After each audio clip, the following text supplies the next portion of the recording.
Graça e paz, irmãos. Então vamos dar início a mais uma mensagem sobre o arrebatamento, né? Lá em 2 Reis no capítulo 2, lá no verso 1, que fala assim, fala do arrebatamento de Elias, né? Fala assim: quando o Senhor estava eu estou lendo 2 Reis no capítulo 2, no verso 1.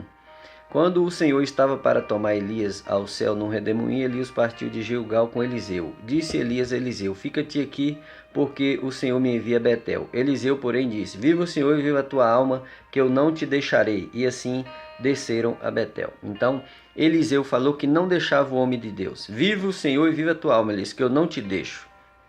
Preste atenção, ele não ia deixar Elias, quando Elias falou que ia a Betel. No verso 3 fala assim: então os filhos dos profetas que estavam em Betel saíram ao encontro de Eliseu e lhe disseram: sabes que o Senhor hoje tomará o teu senhor por sobre a tua cabeça. E ele disse: sim, eu sei, calai-vos. Então Eliseu sabia que Elias ia ser arrebatado. Ele falou: calai aí, não fala desse assunto não, que eu sei. Beleza. Aí no verso 4 fala assim, e Elias lhe disse: Eliseu, fica-te aqui, porque o Senhor me enviou a Jericó. Ele, porém, disse: viva o Senhor, viva a tua alma, que eu não te deixarei. E vieram a Jericó. Ou seja, a segunda vez, Eliseu falou que não ia deixar o homem de Deus, né? E foi junto com Elias. Verso 5. E os filhos dos profetas que estavam em Jericó se chegaram a Eliseu e lhes disseram: sabe que o Senhor hoje tomará o teu senhor sobre a tua cabeça? E lhe disse: sim, eu sei, calai-vos. A segunda vez também Eliseu falou que sabia e falou por discípulos do profeta ficar calado, que ele já sabia daquilo, não precisava falar aquilo, né? Beleza. Isso simboliza o que hoje? Tem muita gente que sabe do arrebatamento, entendeu? Mas quando você vai falar do arrebatamento, ele não quer saber por quê? Porque às vezes ele tem alguns projetos aqui na terra ainda. Mas você tendo projeto ou não tendo, meu irmão, Jesus vem. Amém, glória a Deus. Então, no verso 6, de 2 Reis 2, e Elias lhe disse: fica-te aqui, porque o Senhor me envia ao Jordão. Mas ele disse: viva o Senhor e viva a tua alma, que eu não te deixarei. E assim ambos foram juntos. Terceira vez, Eliseu falou que não ia deixar o homem de Deus. Aí eu te pergunto: era propósito de Deus Deus mandou Elias chamar Eliseu? Era propósito de Deus? Era. Lá em 1 Reis, lá se for, acho que no capítulo 19, 20 por ali, quando Elias chamou Eliseu, era propósito de Deus, você entende? Então no verso 7, e foram 50 homens dentre os filhos dos profetas, e pararam de frente deles, de longe, e eles dois pararam junto ao Jordão. Então Elias tomou a sua capa e dobrando-a, feriu as águas, as quais se dividiram de uma a outra banda, e passaram ambos a pé enxuto. Então viu aí que Elias usava a capa. Ele usou a capa, passou ali dentro da água. Lembra que Moisés ele usava a vara? Quando ele bateu a vara na água, o mar vermelho abriu. Isso significa o que a capa aqui? Significa que é uma unção que estava sobre Elias, né? Aí, no verso 9, fala assim, havendo eles passado, Elias disse a Eliseu: pede-me o que queres que eu te faça, antes que seja tomado de ti. E disse Eliseu: peço-te que haja sobre mim porção dobrada do teu espírito. Aí eu te pergunto, você... se chegasse um anjo de Deus hoje, perguntasse você, falar assim, hoje o Senhor vai arrebatar a igreja. Aí o anjo falasse para você: pede o que quer que te seja concedido. Você ia dizer o quê? Porque 3 vezes Elias falou: eu vou a Betel. Eliseu falou: eu vou contigo, eu não fico. Né? Que Elias falou: fica aqui, Eliseu, que eu vou a Betel. Ele falou: não fica, eu vou contigo. A Jericó, a mesma coisa. Além do Jordão, a mesma coisa. Aí na hora que Elias falou que ia para Deus e falou para ele pedir o que quer, ele, se fosse você, se o anjo chegasse e falasse assim, hoje o Senhor vai arrebatar a igreja, pede o que queres que será concedido, você ia falar o quê? Você ia falar assim, que você queria ir com o anjo, subir para Deus, para Jesus, para o arrebatamento, ou você queria ficar aqui na terra para pregar o evangelho? Qual que você queria? Você ia dizer assim, é claro que eu queria ir para Deus. Pois é, mas Eliseu não quis. Eliseu quis ficar. Tá aí. Mas ele tinha a oportunidade, porque ele falou assim, Elias falou, pede o que quer. Então quer dizer, ele pediu porção dobrada do Espírito de Deus que estava em Elias, entendeu? E tipo ali estava na capa, né? Você vê que estava na capa. Aí no verso 10 fala assim, ó. Respondeu Elias, coisa difícil pediste. Todavia se me vires quando for tomado de ti, assim te fará. Porém se não, não se fará. Você entende? É a mesma coisa. Elias aqui representa quem? Ele representa a igreja que vai ser arrebatada. Por que que Deus levou Elias vivo? Lembra lá em Eclesiastes no capítulo 1, no verso 9, que fala que as coisas se repetem. Tudo que aconteceu vai se repetir de novo, vai se acontecer. Não há nada novo debaixo do céu. É porque Elias lá, Deus tomou Elias para simbolizar agora o arrebatamento. Não só para isso, mas é porque que Deus tomou Elias também. Porque Elias, ele queria Deus, ele desejava Deus, ele queria ir para Deus. Elias era apaixonado por Deus. Elias lá no capítulo, lá, acho que 18, quando fala lá que ele ergueu lá o altar de 12 pedras, entendeu? Israel, as tribos de Israel, as 12 tribos, foi despedaçada lá em 1 Reis no capítulo 11. Quando Salomão pecou, aí Deus foi e dividiu as tribos. Ficou 10 para um lado e 2 para outro. Então quer dizer, mas no tempo de Elias foi um dos tempos do maior pecado, que era do rei Acabe. E Elias foi lá e colocou 12 pedras representando 12 tribos. Mas as tribos não estavam despedaçadas.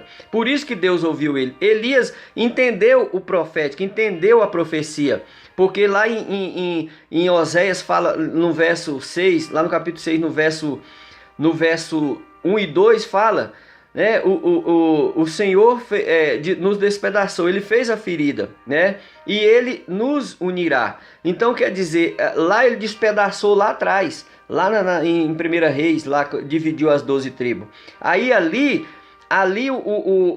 Deus estava falando para o profeta Oséias, lá no capítulo 6 de Oséias, que futuramente Efraim, que era o pessoal das 10 tribos, porque eles começaram a servir deuses estranhos. Ele estava falando que futuramente Efraim ia clamar, ia falar que ia voltar para Deus, ia unir, ia juntar de novo, ia unir. Ezequiel 37 também, lá no verso acho que 14, 15 e 16, ele fala, filho do homem, pega essa vara aqui, né, representando a tribo de Judá. Aí ele fala assim, pega essa outra vara e junta as duas e faz uma só, representando a tribo de Israel, né, o rei de Efraim. Aí ficou o rei de Judá, o rei de Efraim, que vai se ajuntar no final.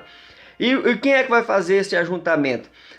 A morte do Messias na cruz, foi ali, porque Elias pegou 12 pedras, né, representando 12 tribos. Elias pegou o lenho e Elias pegou o novilho, representando ali Jesus, o sacrifício. Por isso que Deus respondeu a oração dele com o fogo, porque era profético. Aquilo que é profético, meu irmão, que Elias fez lá, por isso que Deus respondeu, entendeu? Então quer dizer, isso que eu estou falando aqui, se for revelação da palavra de Deus e se for profético, você vai ver com os seus olhos. Mas desejo eu que você esteja se preparando para o arrebatamento, porque ele está chegando. Então Elias, ele foi arrebatado vivo, porque ele desejava Deus, ele amava a pessoa de Deus. Deus é uma pessoa, ele gosta de ser amado. Do jeito que você gosta de ser amado, Deus também gosta de ser amado. Então Elias representa a igreja lá na antiga aliança. E Eliseu representa quem? Ele representa, entendeu? Elias lá na antiga aliança, ele representa a igreja hoje que vai ser arrebatada. E Eliseu representa quem? Representa a igreja que vai ficar, entendeu? Para pregar o evangelho depois do arrebatamento, com porção dobrada. Deus deu porção lá dobrada para Eliseu. Aí Elias falou, dura coisa tu pediste, dura coisa é ficar, meu irmão, depois do arrebatamento da tribulação. Aí Elias foi e falou assim, se você vê eu subindo, você vai receber a porção. Então Eliseu viu a mesma coisa. O arrebatamento não vai ser secreto não, todo olho vai ver o arrebatamento. Mas quem não tiver pronto, Eliseu não estava pronto não. Se Eliseu falasse assim, Elias, 3 vezes eu não te deixei, agora eu vou te deixar na hora de ir para Deus, ele ia, Deus levantava outro. Então por que Eliseu não foi? Ele não estava pronto. É a mesma coisa. E também tem propósito. Era um propósito de Deus? Tem pessoas hoje que Deus já falou para ela ficar, entendeu? Para fazer os propósitos de Deus. Tem muita gente que vai ficar, entendeu? Que é propósito que Deus já falou para ela. Não que ela não esteja com a vida santificada. A maioria é porque não tá preocupado com as coisas do mundo. Mas alguns é porque Deus falou com elas. Mas se ela quiser ir, ela pode se preparar, igual o Eliseu. Ele não quis, ele ficou. Então ele pegou a porção dobrada do Espírito. Aí Elias falou, dura coisa tu pediste. Você entendeu? Então Eliseu representa a igreja que vai ficar para trás. Só que o seguinte, você ficando para trás, você não pode contar com sua vida física. Tem salvação? Tem. 3 anos e meio. 1260 dias vai ter salvação. Mas você não pode contar com sua vida física. Isso está falando lá em capítulo 7 de Apocalipse, lá no verso 9. Fala também em capítulo 7 de Apocalipse, no verso 14 até o 16. Apocalipse no capítulo 20, lá no verso 4. Fala disso também. Então eu desejo que você se prepare até a meia-noite. E meia-noite está chegando. Meia-noite vai dar agora em 2018. E logo após meia-noite, Jesus volta para arrebatar a igreja dele. Então, meu irmão, dá tempo ainda até a meia-noite. Entendeu? Antes de Jesus vir, vai ter os sinais na terra. Ele fala quando pede um sinal, ele falou: não darei nenhum sinal a não ser o que eu dei para o profeta Jonas. Jonas ficou 3 dias dentro do peixe. Jesus ficou 3 dias debaixo da terra. E como as coisas se repetem, lá está escrito em Eclesiastes no capítulo 1, no verso 9.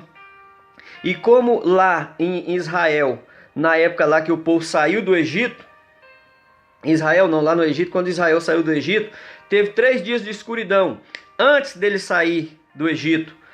E depois veio a meia-noite, onde passou o destruidor. Entendeu? Eles ainda estavam no Egito. Aí você vai lá em 1 Reis, no capítulo 19, lá no verso 11, 12, 13, 14, por ali. No verso 12 fala assim que teve um terremoto. Deus passou no terremoto, mas não era Deus. Teve um fogo destruidor. Deus passou no fogo, mas não era Deus. Aí teve um vento tão forte que despedaçou as rochas. Deus estava no vento, mas não era Deus. Então Elias, como representa o arrebatamento, logo após aquilo ali, Elias depois foi arrebatado. É a mesma coisa, essas coisas vão acontecer na terra. Deus vai deixar isso acontecer, mas não é Ele que vai fazer. É o destruidor que fez lá. Lá no Egito também o destruidor passou e falou que Deus passou junto com o destruidor. Como o sangue estava na porta de Israel, Israel não foi atingido, mas o destruidor não foi Deus que destruiu. O destruidor destruiu os primogênitos do Egito. E quem é o destruidor hoje? Você entra na internet aí que você vê, estuda sobre o cometa ou planeta, não entendo muito bem, Nibiru. Ele não vai cair na terra, senão ele destrói a terra. Ele vai aproximar da terra antes do arrebatamento e vai mexer com o sol, com a lua e com as estrelas e também com as placas da terra. Por isso que ela vai tremer. Lembra de Elias no capítulo 19, no verso 12? Deus está junto, Deus está passando junto por quê? Porque é Deus que vai permitir. Por quê? Por causa do pecado da terra que já chegou às narinas de Deus. Jesus falou que antes da vinda dele o mundo ia ter igual no tempo de Noé. Por que Deus permitiu? Não foi Deus que fez aquilo lá, ele só permitiu. Por quê? Lá fala que os filhos dos homens, né, entraram os filhos de Deus entraram nas filhas dos homens, ou seja, nasceram gigantes. Entendeu? Aqui, o mundo naquele tempo também estava de uma forma que não teve mais jeito. Deus aguentou até o limite. E Noé foi o pregador da justiça, falando sobre a arca, entendeu? Falando sobre as coisas que viriam, as pessoas não creu. E se você pegar a cronologia bíblica, você vai ver lá que Matusalém morreu no dilúvio. Está lá escrito, você vai lá, Adão nasceu em tal ano, gerou Sete, morreu tal. Aí você vai ver que no ano do dilúvio, a Bíblia fala lá na genealogia, você vai ver que o ano do dilúvio foi o ano que Matusalém morreu. E Matusalém morreu salvo. E por que ele não entrou na arca? Provavelmente ele não creu no que Noé falava. Só 8 pessoas creu, entendeu? E só 8 pessoas, e foi mais bicho do que homem. É a mesma coisa agora. Jesus falou que é igual no tempo de Noé. Jesus hoje é a arca. Então, o arrebatamento, muita gente não crê, fala, não, ele pode acontecer agora. Não, vai vir um sinal que ele falou. Igual no tempo de Noé, entendeu? E Jesus vai levar muitos animais. Muita gente não crê nisso. Você pode pensar que agora os caras estão ficando doidos. Eu não estou ficando doido. Porque Eclesiastes 1:9, as coisas se repetem. Como lá a arca encheu de animal, e como Jesus agora é a arca e vai ter o arrebatamento, ele vai levar animais também. Mais do que gente, porque poucas pessoas vão no arrebatamento, não é muitos. Entendeu? Agora, multidão que ninguém pode contar vai ficar para trás. Está em Apocalipse 7, lá no verso 9.